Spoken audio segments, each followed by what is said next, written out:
आमच्या शाळेचे नाव आहे पीएमसी रायगड जिल्हा परिषद केंद्रीय शाळा मोसे नंबर 1। आता मी इथे तुम्हा सर्वांना एक छोटेसे पटनाट्य सादरी करून दाखवणार आहे। हे तुम्ही सर्वांनी शांत रित्याने ऐकावे अशी आमची सर्वांची नम्र विनंती। चला तर आता आपण सर्वांनी पाहूया।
शिवराय व आजूबाजूच्या खोऱ्यामधील काही मावळे मंडळी मसलतीसाठी तेथे जमली होती।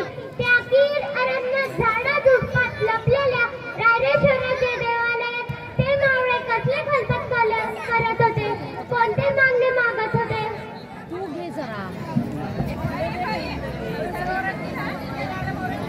गड्यांनो, मी आज तुम्हाला माझ्या मनातील एक गोष्ट सांगू का? आमच्याकडे शहाजीराजे विजापूरचे सरदार आहेत, त्यांनीच आम्हाला यातल्या जहागिरीचा अधिकार दिला आहे। सर्व कथा छान चालल्या, पण गड्यांनो मला एक मुळीच आनंद वाटत नाही। आपल्या चारही बाजूला अनेक राजवटी आहेत,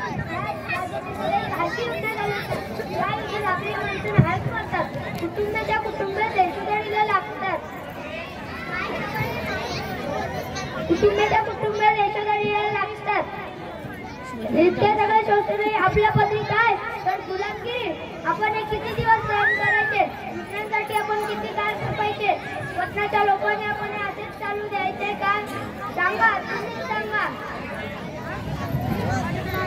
शिवराज आवेशाने बोलत होते, त्यांचा चेहरा रागाने लाल झाला होता।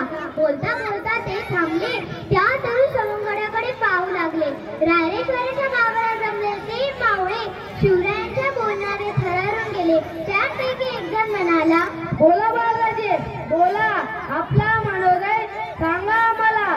तुम्ही जे सांगाल ते करण्यासाठी आम्ही एका पायावर तयार आहोत। हो राजे, तुम्ही जे सांगाल ते आम्ही करू, आमचे प्राणही देऊ। गड्यांनो, आपला मार्ग ठरला। आपण आपल्या ध्येयासाठी सर्वांनी लढायचे, सर्वांनी कपायचे, सर्वांनी प्राण अर्पण करायला तयार व्हायचे। आपले ध्येय म्हणजे हिंदवी स्वराज्य, आमचे साऱ्यांचे स्वतंत्र राज्य स्थापन करायचे। उठा, या रायरेश्वराला आपण साक्ष ठेवून प्रतिज्ञा करूया।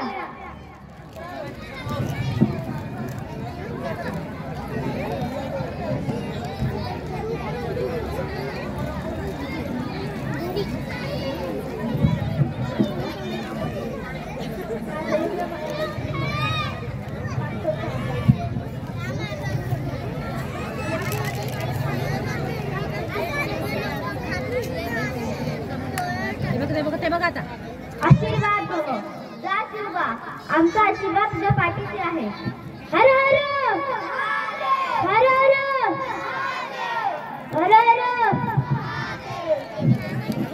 हर।